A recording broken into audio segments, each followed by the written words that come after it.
By Kenny Britt. 7 yards, the pickup on the pitch and catch. A good, safe pass there right off the bat. That's almost a rhythm play. That's what we like to call it. Get them into rhythm early, something safe, something they're confident in.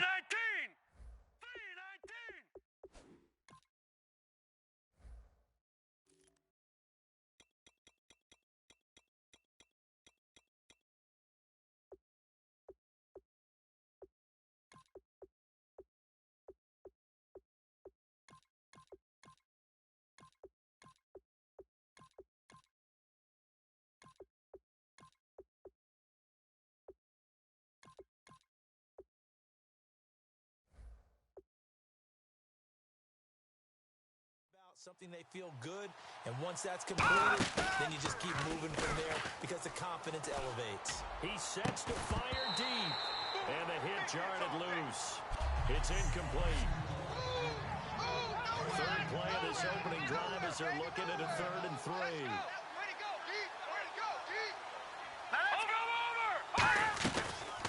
Now a first carry for Isaiah Crowell. And not much doing. He'll get this only up to about the 36. Just a 2-yard pickup, and that should necessitate a call for the punt team here on 4th down. There's no sense in dancing around it. Not a lot of bright spots to talk about in Cleveland this year. But I think Isaiah Crowell, the running back, he's a guy we got to keep an eye on in the future. Short of 1,000 yards, but it's hard for him to get enough carries to get there. Yeah, but he was healthy, started all 16 games. Coach Hugh Jackson, though, said it was his goal to get him to 1,000. You're right, though, just shy of that at 952. 21 yards. Well done on the return. And out will come the offense as they take over. Watch left, watch left, watch left. It's just me and you. They'll come out throwing here on 1st down. Nowhere to escape, and he goes down. Christian Kirksey, he's the one that got to him. He takes him down for a loss of 9. Yeah, we talk about players blitzing all the time. I often laugh and sometimes call it just straight ahead pursuit.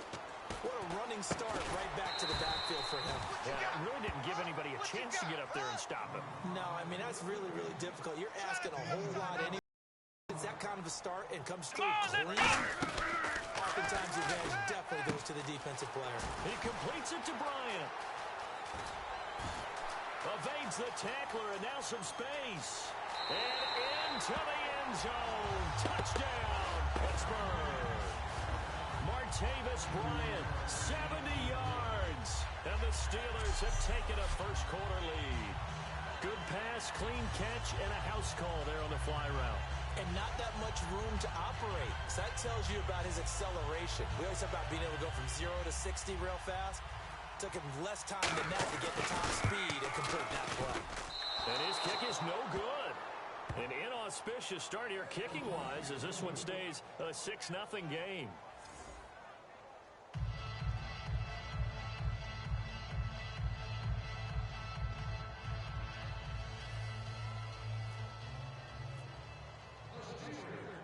Boswell now to kick it away after the touchdown.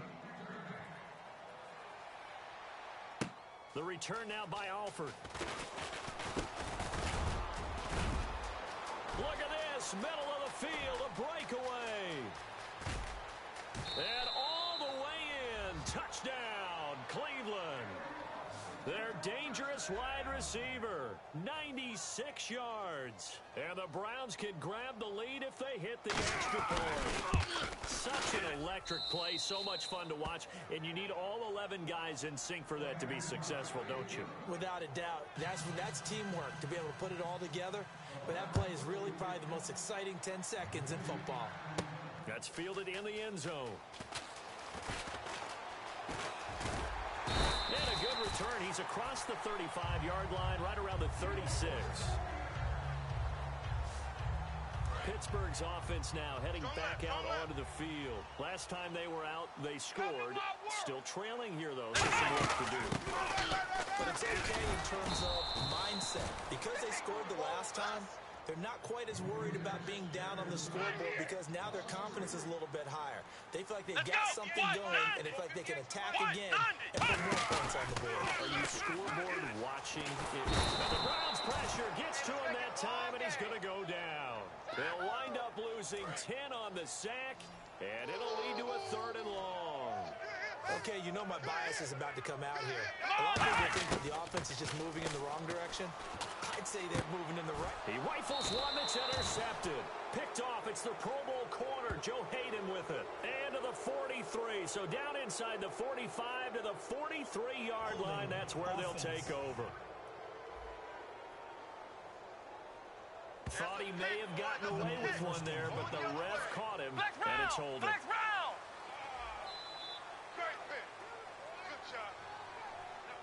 Let's go! Grand 38! Back to throw now, first down. Bryant with a catch right side. It's a loss of 2 there, bringing up second down. There we go, D. That's the way to hit. They'll look to throw. And a quick throw here, that's complete. That throw good for only a couple. It brings up third down. The goal of a wide receiver screen is get enough blockers in front to create a wall and let him pick his spot to run the football. How about the defense there, swarming to it and not allowing that to happen? Did not let him get downfield. He is going to go down. He will be sacked. Back with Charles Davis, Brandon Gaudin. It's Steeler football to begin quarter number 2. They are, however, facing a fourth down situation.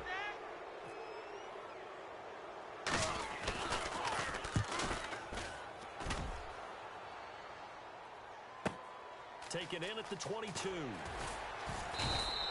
12 yards on the return that time. And the Browns will take over, first and 10. And as the Cleveland Browns come back out onto the field, they'll get going again on offense here in a second. But 1-15 this last year.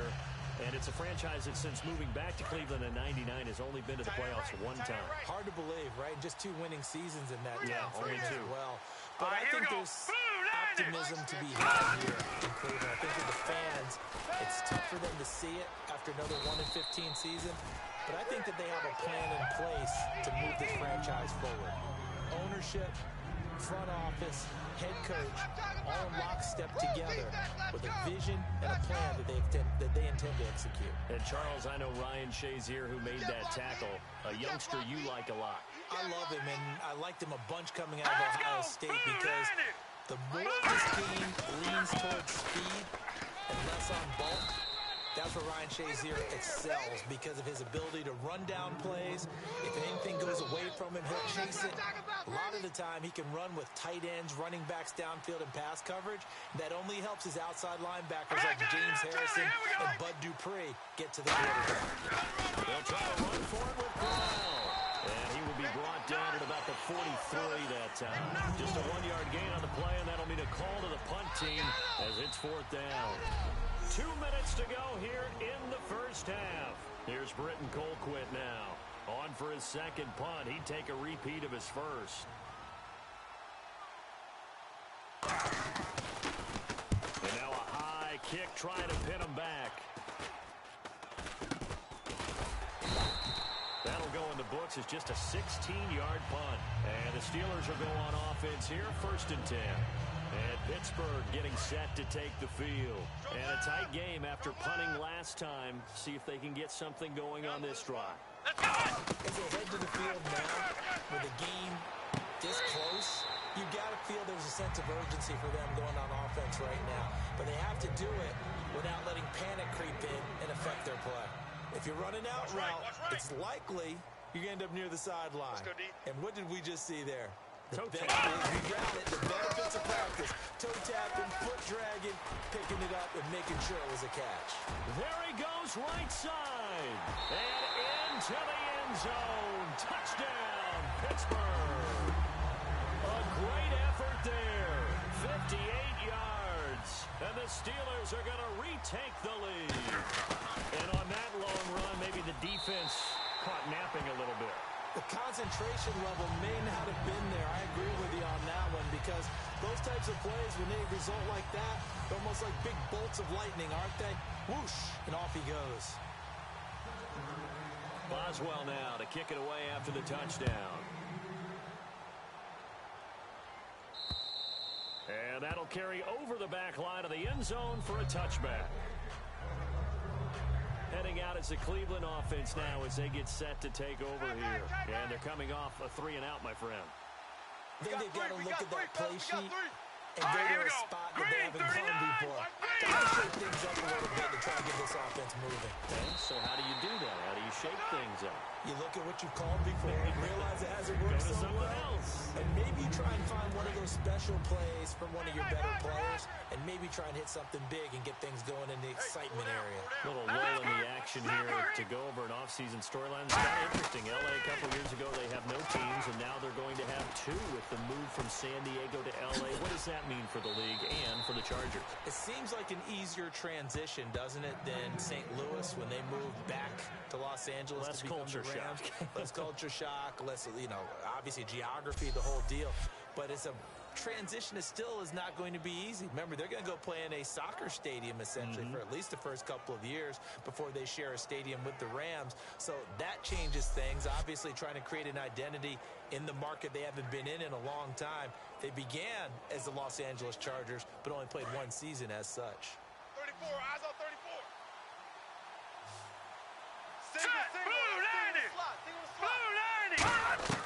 On first down, Kessler. And his throw's going to be incomplete. That time they were looking for the former Auburn Tiger, Ricardo Lewis. Well, you mind if we go off topic for a second? No, let's go. I like to do that randomly. AFC playoff contenders for this year that didn't make it last season. Who do you have that might get in? Well, I think Cincinnati's got to be considered there. Maybe they'd have an offseason that's calm, and they go into this season and try and get back to the playoffs where they had been perennials. How about Denver?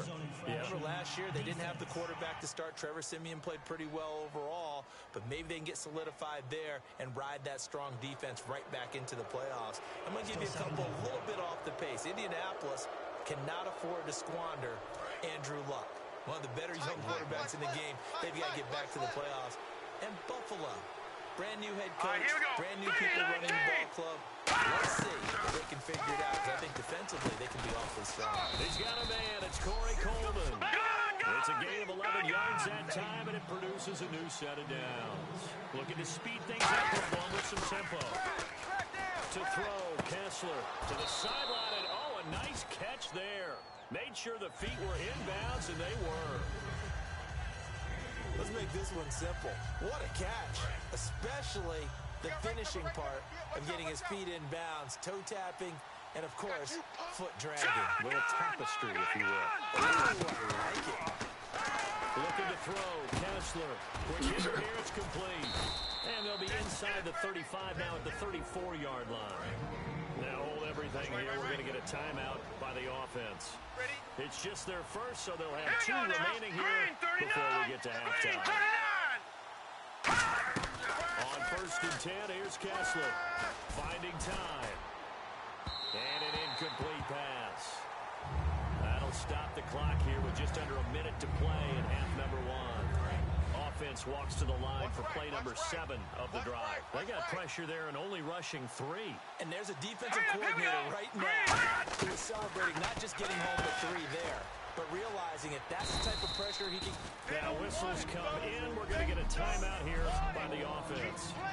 So that means they're down to 1 remaining here as we head toward halftime.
Watch the football and make sure that it's snapped. You're watching the offensive player, and they can influence you occasionally and look like they're getting ready to move, and the officials don't detect it.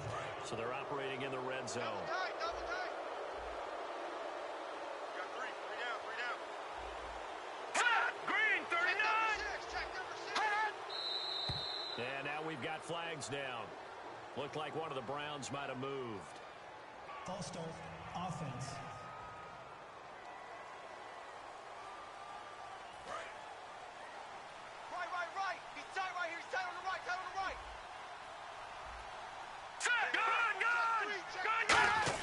On 1st and 10, it's Kessler. His throw caught right around the 6. And he is into the end zone. Touchdown, Cleveland.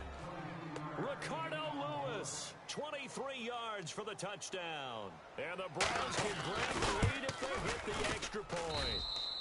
And that one will give them the lead here as we approach halftime. Now after the score, it's Parkey on to kick it away. This one taken just inside the 10.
Not a bad return here. He gets it out to the 25-yard line.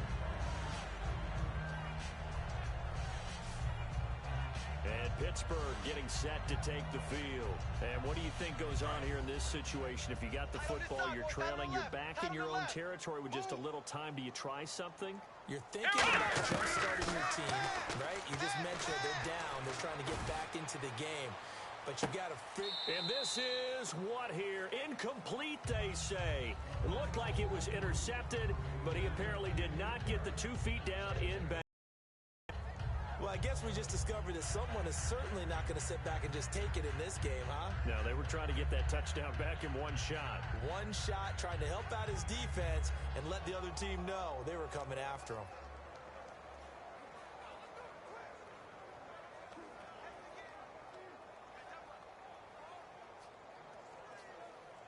Unable to connect on the first down pass play. Here we go. Now it's second down. Here we go.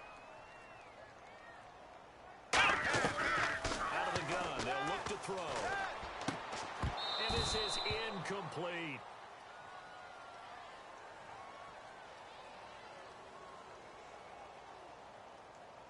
Holding, offense.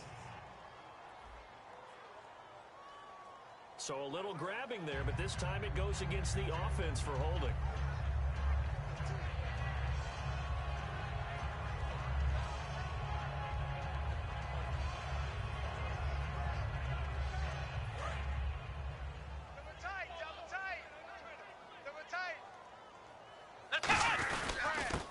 To him right up the gut. And some room to maneuver. And he roams across the 20 to the 24-yard line. Now hold everything here. We're going to get a timeout by the offense. It's just their first, so they'll have 2 remaining here before we get to halftime. It looks like a nickel set now for the Browns on 3rd down. They'll look to throw here. And that will be caught, but out of bounds. Out of bounds, ruled incomplete here. Holding, offense.